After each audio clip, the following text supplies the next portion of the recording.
beauty culture really does function as sort of a secular religion.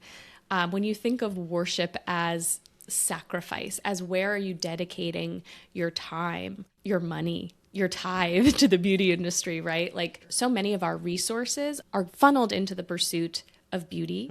Even sort of silly sounding things like calling products like Holy Grail moisturizer or a miracle product.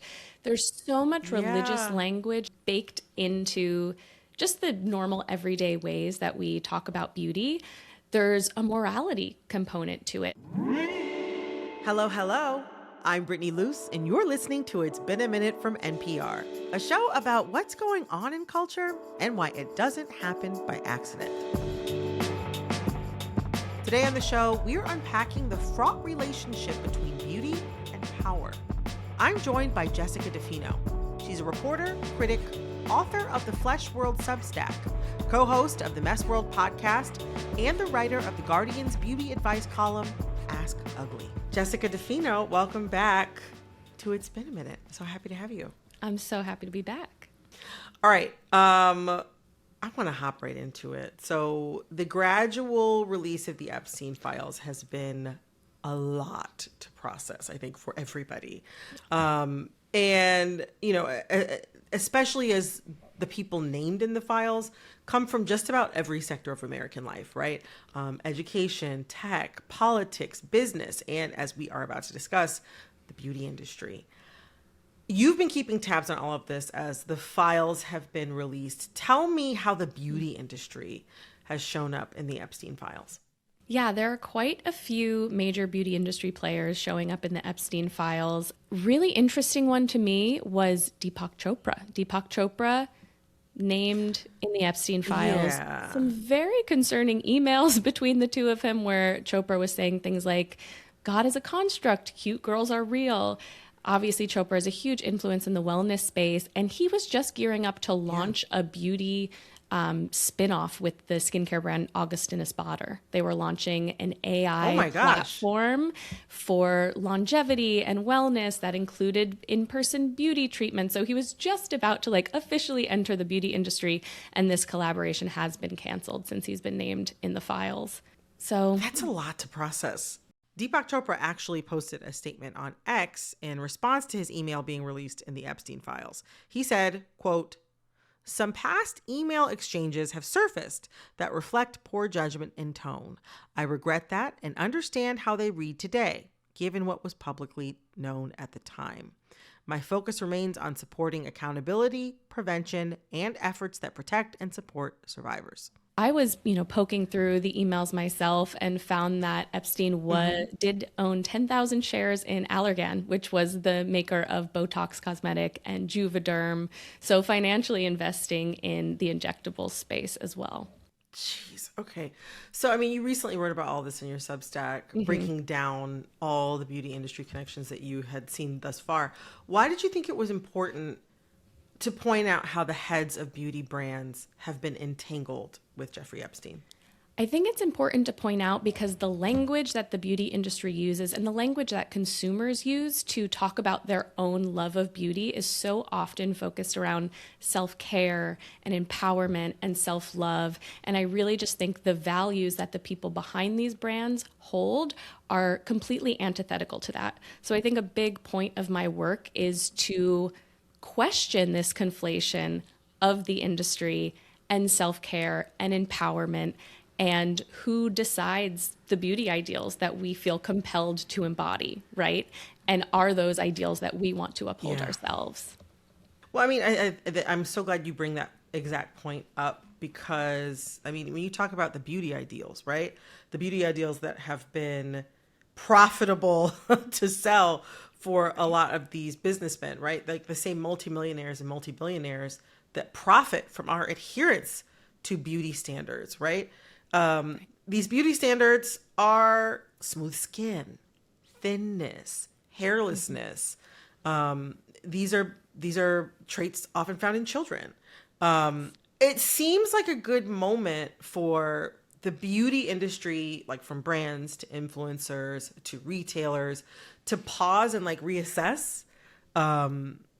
So I wonder, from your view, what's been the response from the industry so far? Like, what conversations have been started?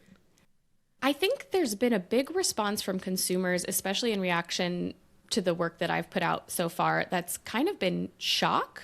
This is patriarchy, plain and simple, which shapes our society and, of course, shapes beauty culture too. Like, we cannot separate the ideals of patriarchy from the standards that are communicated through culture, through politics, through media. Like, it's part and parcel of beauty culture. And I think it's really important to really start thinking about that, acknowledging that this is inherent in our world and therefore, of course, our beauty world, which is like a microcosm of the macrocosm. And then to take this a step further and say, where is the beauty industry complicit in other forms of oppression? So you mentioned you're seeing it from the point of view of the consumer, like consumers are starting to ask these questions. Even, as you mentioned, kind of like, people are thinking about what kind of products they like and maybe how they want to proceed with buying them. I even think about, like, as we were talking about before, like the beauty ideals. I mean, there is this conversation, I think, definitely has been happening, I think, in the beauty and sort of fashion modeling space for a minute, just because of, the whole, all this information that was uncovered about the way the Victoria's Secret, the company, or the company that owned Victoria's Secret, like, used to operate. I don't know what they're up to now. I can't speak on that exactly now, but, there were some, like, big documentaries and news stories, about, all sorts of issues that there were with this company. But one of the big things that, I think stuck out for many people and probably affected them in a very serious way was the youth and the thinness of the models. And this is something across the fashion industry more broadly. When you look at some of the biggest models of all time, right? Like Naomi Campbell or Kate Moss. If we're thinking about 90s supermodels, or even someone like Carly Kloss. In today's world, I mean, these are people who got their start basically when they were middle school or early high school age, like children. 15 or younger. Yeah. Children. I used to coach high school sports of girls who were that age.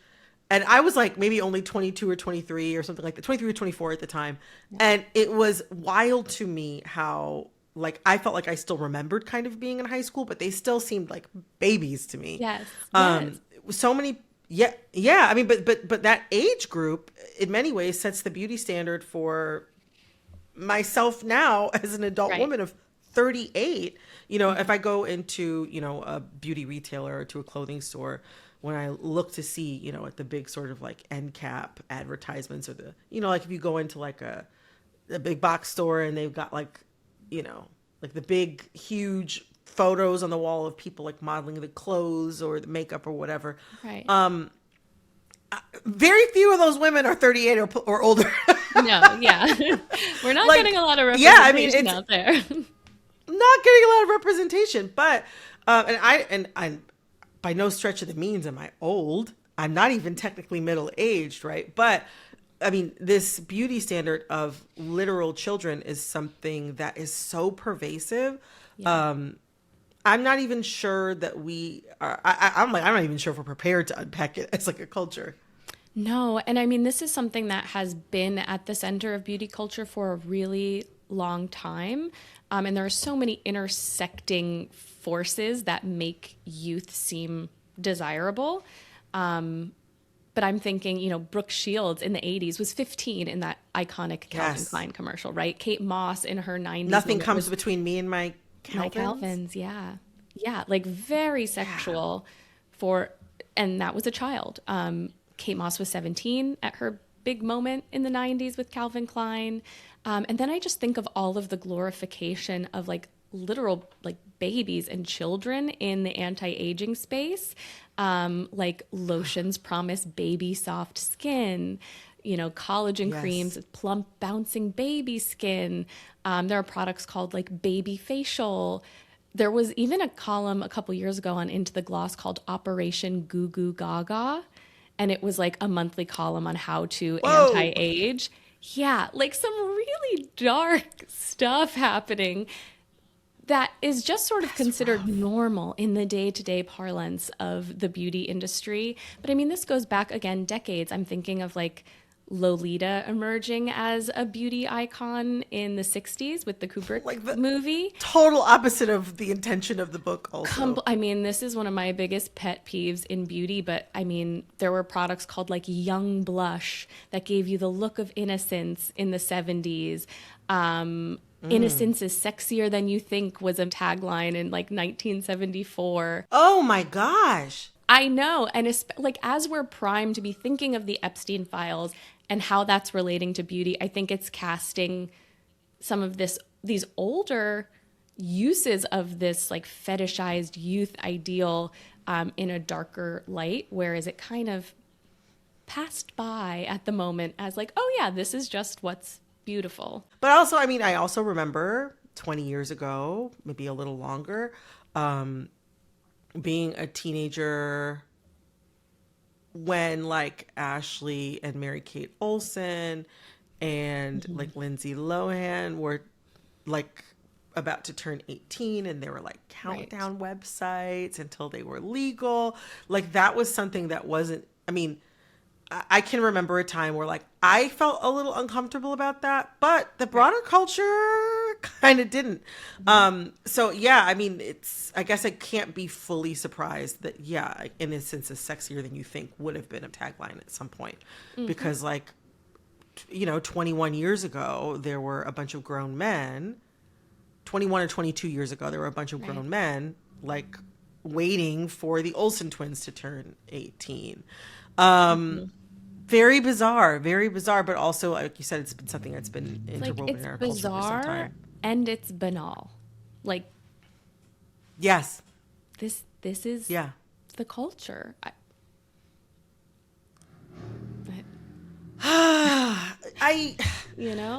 One of the things, this is so much, I mean, there's so much here about like beauty and power. That's the thing that has been, that has been like almost an inverse relationship to adherence to beauty ideals and power in some ways. Even though I also want to acknowledge that adhering to beauty standards also can get you a lot of things that can sometimes help you to amass power, right? Or can feel like power or act like power. But there is this inverse relationship in some ways to sort of adherence to beauty standards or fitting into a beauty ideal, having a beauty ideal sort of fit around you, I guess, in the way we think about maybe quote unquote youthful beauty, right? I don't think kids are choosing this. I think that the culture is shaping the beauty ideal around them. But I can't help, I mean, it makes me think back to specifically that one line from Deepak Chopra in the Epstein File emails.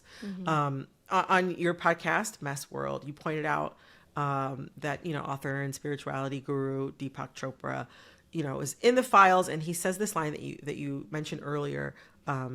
He says in an email, "God is a construct, cute girls are real," which is a heck of a statement from a man who built his fortune on the promise of spiritual enlightenment. Now, what he was about to do with Augustus Bader, like, which for those who don't know, that like their face cream is like the creme de la creme according to many people in the beauty world, right? This is like we're talking upwards of $300-$400. Yes, exactly. When you say Deepak Chopra, AI, and that brand, my brain already was like, this already didn't make sense. No. It already didn't make sense. No.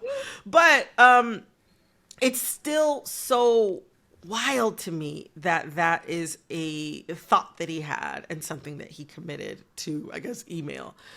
In a way, in saying that, he's placing the power of beauty above the power of God. Right. And it's a jarring idea, but I also wonder, like, in what ways do you see that already bear out as true in the real world? Right. I think the obviousness of that statement is jarring. And then when you break it down, that is sort of how beauty culture is working in society. Beauty culture really does function as sort of a secular religion. When you think of worship as sacrifice, as where are you dedicating your time, your money, your tithe to the beauty industry, right? Like so many of our resources, our time, our money, our energy, our effort, our attention, our headspace are funneled into the pursuit of beauty. Even sort of silly sounding things like calling products like Holy Grail moisturizer or a miracle product. There's so much religious language, skin saviors baked into just the normal everyday ways that we talk about beauty. There's a morality component to it. I mean, you look at even Disney cartoons and we learn the beautiful princess is the image of goodness and the ugly witch is the image of badness. And that sort of moral through line really is carried through in the beauty industry, even with like such simple phrases as good skin or a good body. Like there is a morality function to all of this. Beauty is functioning as an ethical ideal.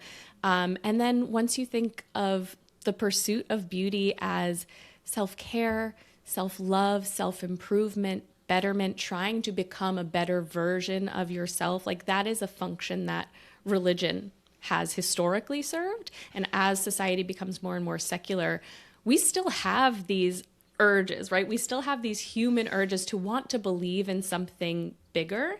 And for so many people, beauty is that. Beauty is a portal to a better life. Beauty is a portal to feeling worthy.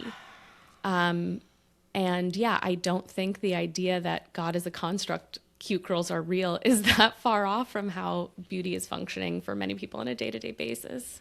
Oh my gosh.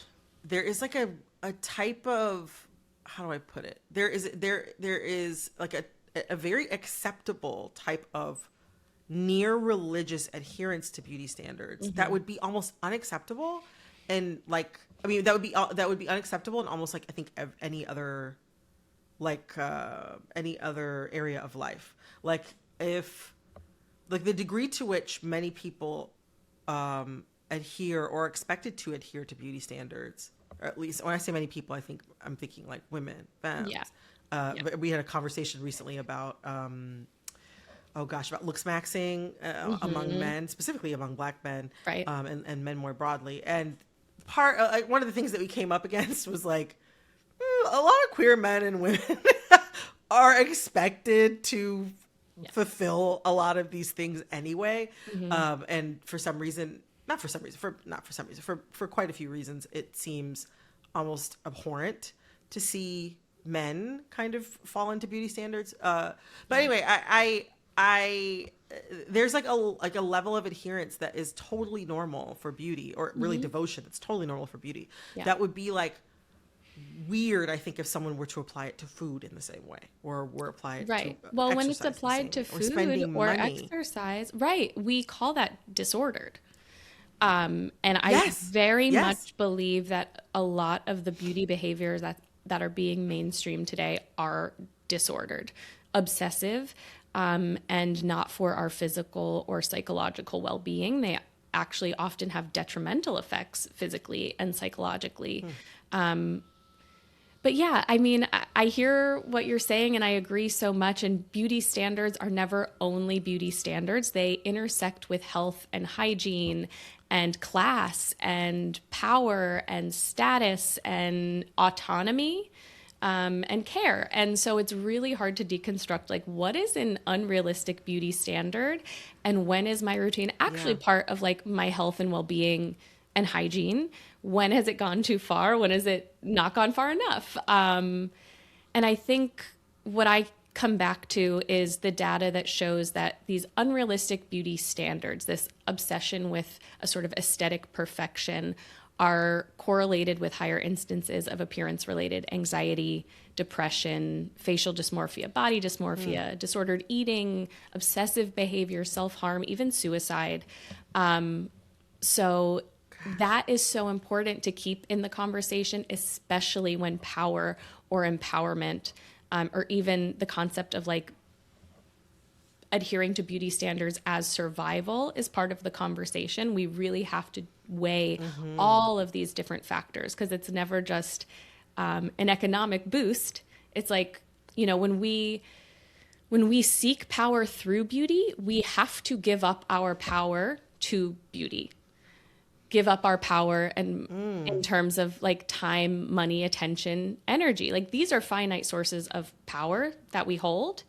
And we have to sacrifice them to industrialized beauty in order to reap the so-called rewards of being a beautiful person.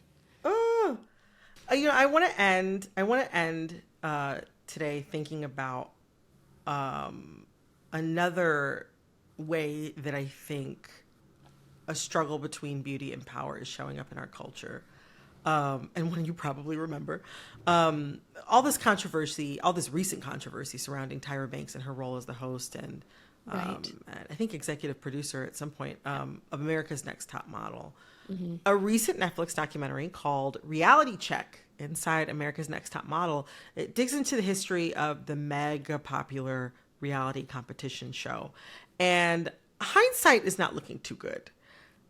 Every season, a cast of gorgeous young women on America's Next Top Model sought a modeling contract that would be bestowed upon them by Tyra, who I think now a lot of people think of Tyra Banks as like a punchline, but this is a woman who walked like high fashion runways, was the Victoria's Secret angel, was the Sports Illustrated swimsuit model, was the co-star of Lindsay Lohan in the Disney film Life Size. Okay.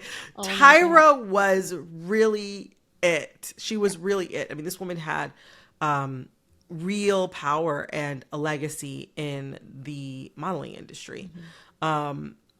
And, so every season, a cast of these young, beautiful women, unknowns, would seek modeling contracts while performing a series of like outrageous, often humiliating challenges.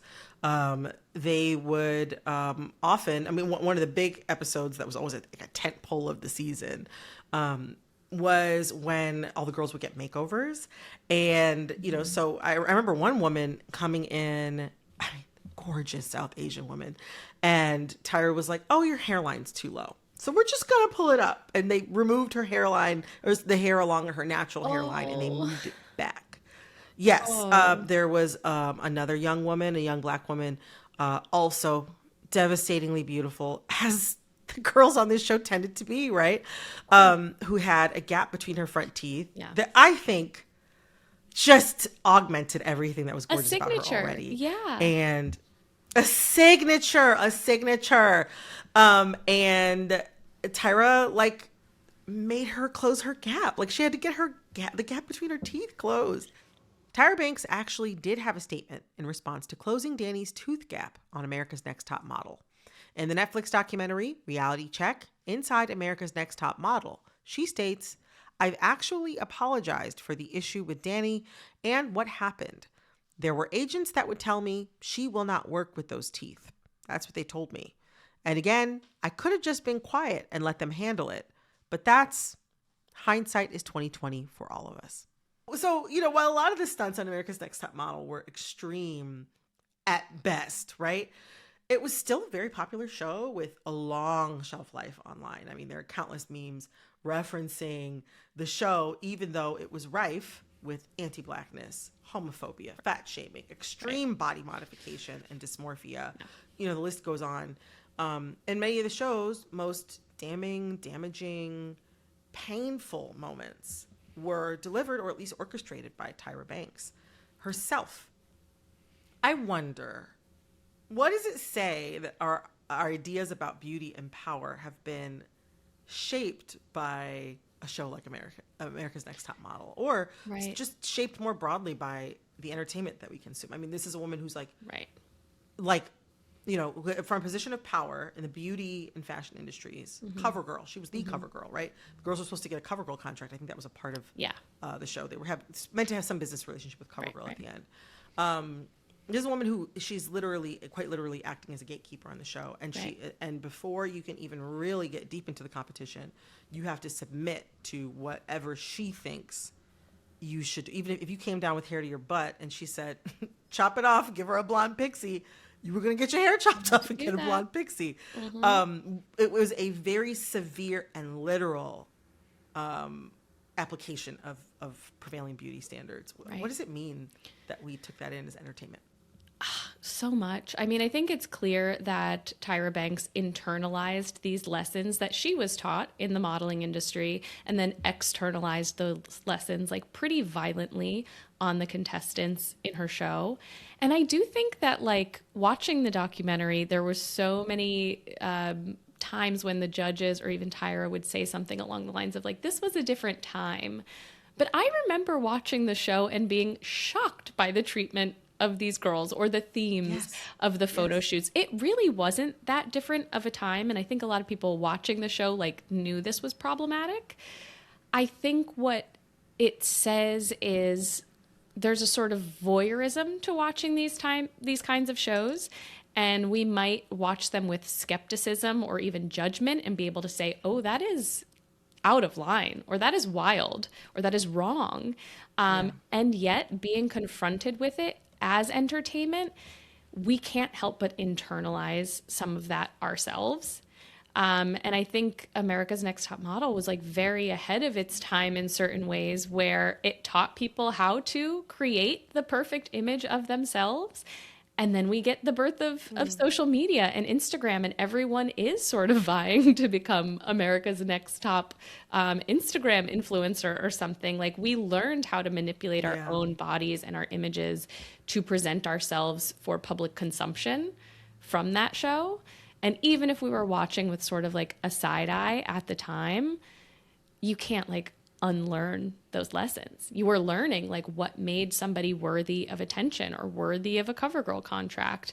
Even just like some of the body shaming that would happen in those judging sessions, you can look at that and say, oh, that is ridiculous. This woman is so small. Like, how are you telling her to eat less? Which is something they did. And yet that's a lesson that you are learning by consuming it. And it's really not easy to separate that out of your psyche once you consume it. Yeah. Modeling is obviously a very harsh industry. And Tyra is another person who started as a teenager. And I can only imagine the things that she was exposed to. Right. I can only imagine the men that she was exposed to, knowing what we know now, right? Like how much of this enforcement, like this enforcing of beauty standards is her trying to toughen these girls up to enter a difficult industry? Yeah. And how much of it is like just pure humiliation for the sake of, or pure humiliation because that was something maybe that Tyra had to deal with. I don't know. Right. I mean, I think there's also this thing that you see often in like workplace situations.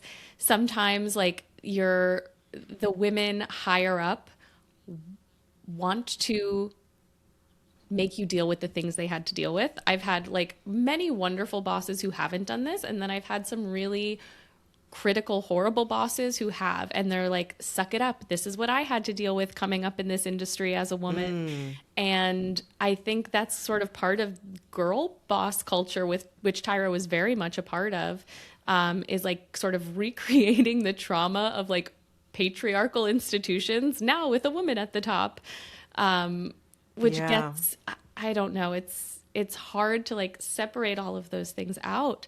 But I think even Tyra says in the documentary, you know, this is what you wanted. The audience just kept demanding more. So I have to imagine it was a combination of like, these are the lessons Tyra learned. And she was like running a boot camp for models essentially and trying to make them the best model she could.